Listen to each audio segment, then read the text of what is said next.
Hello YouTube, this is the Dell PowerEdge T140. This is now the main server for me. This has replaced my other two servers, and we're gonna take a look at it in more detail in this video.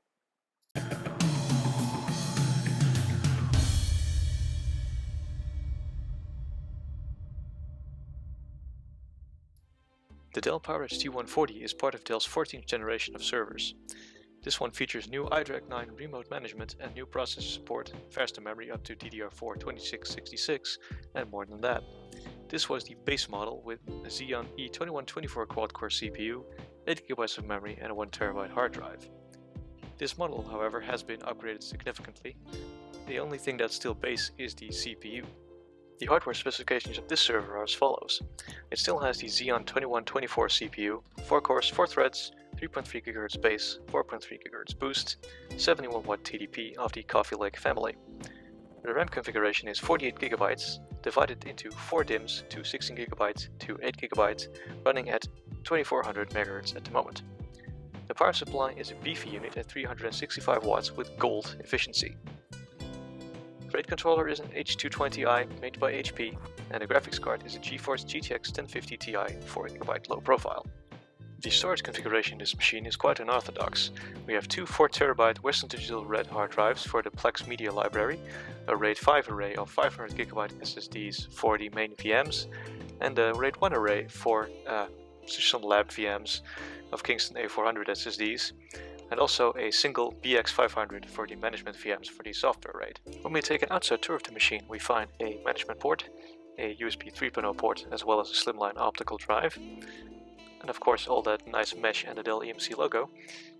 On the back we find the D-sub connector for VGA, serial, 2 USB 3.0 ports, 4 USB 2.0 ports, 3 gigabit Ethernet ports, of which one is for the iDRAC remote management, and a vast array of ports for the I/O area. And that pretty much concludes the outside and inside tour of the Dell PowerEdge T140. Let's take a better look at what the machine is used for by moving over to the desktop and taking a look at what she is running. Let's take a look at the server in question.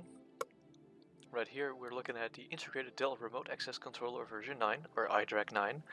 I have an enterprise license on this that I got off eBay for 20 bucks, so that's a good deal. By default it does not come with the enterprise license, so be aware of that if you're interested. As we can see here, the power state is on. It is a Dell PowerEdge T140, and we're running the Dell EMC customized ESXi version 6.7.0 update 3. The iDRAC firmware version here is very important for those of you that want to run third-party PCI cards. If you run a version that's newer than this one, on a 14th gen server, you will not have any form of control over the fan speed. If you run a graphics card like me, the fan will run at near 80% all of the time if you run a newer firmware than this, and you cannot modify it.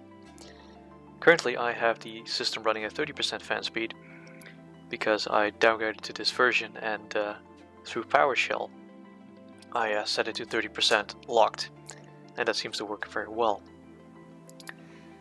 And if you have iDRAC Enterprise, you can also go to the, ignoring all of the damn risks, to the remote console here, so you can do remote management properly. And this is of course the screen that you get with ESXi. We have the PowerEdge T140 here, Xeon E2124 CPU, 48 gigs of RAM, all your general ESXi stuff there. You can also manipulate it using the FN F12 because I have an Apple keyboard.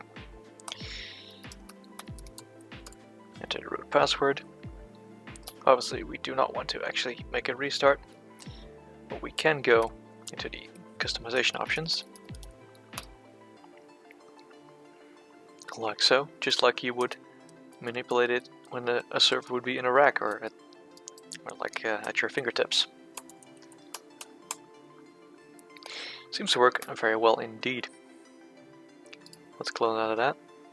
The iDRAC 9 really has a lot of nice options and monitoring. If we go to the cooling tab here, we can see it is running at 30% PWM, except it is not PWM because we've locked the speed. I've set it to minimum power so we can optimize the performance per watt. And yeah, those are the temperatures. Here we can see the CPU. We have 4 CPU cores, These machines can be upgraded to support up to 8 cores and 16 threads, but those CPUs are pretty expensive. There are all other options that I just cannot get into because there is so much that iDRAC 9 offers. And as you can also tell, the performance in iDRAC 9 is very, very nice indeed. It is very fast. It's a very big contrast compared to older Dell servers that I've used that were very, very slow in their remote management. But anyway, let's get into the VMware side of things.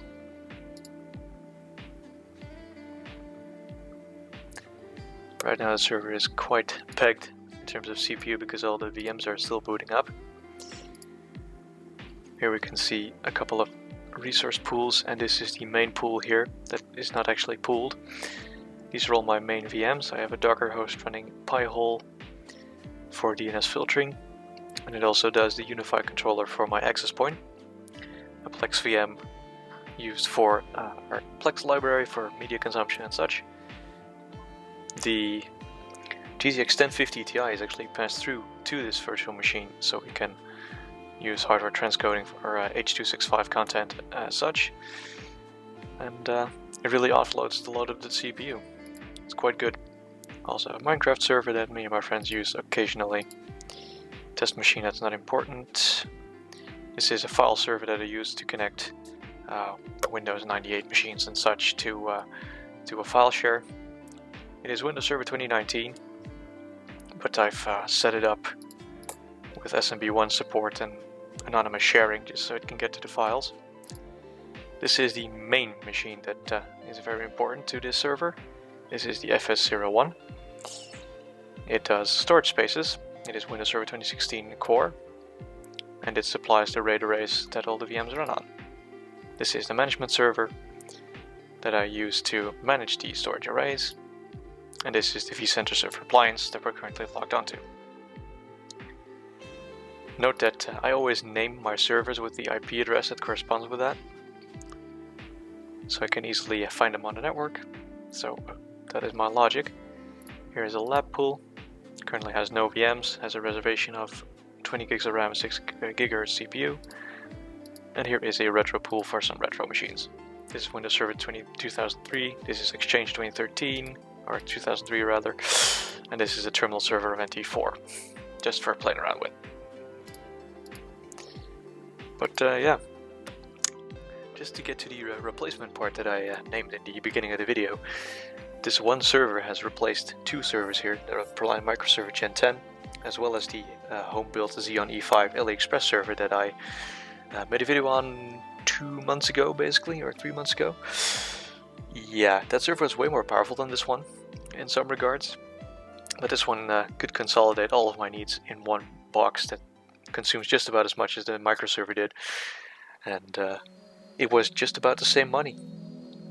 I sold the microserver for 250 euros, I sold the server that I built for 250 euros, and then I bought this one for 500. Put in a few little upgrades, bought some extra RAM and the H220 HBA, and that was basically it. And it runs very, very nice, it's very, very quiet, it's somewhat efficient. Like I said, consumes just about as much as the microserver did, and overall it's been running for about a month or two, and I've been very, very happy with it. I think that is basically the conclusion to this video. I hope you enjoyed it. Thank you all for watching, and I'll see you guys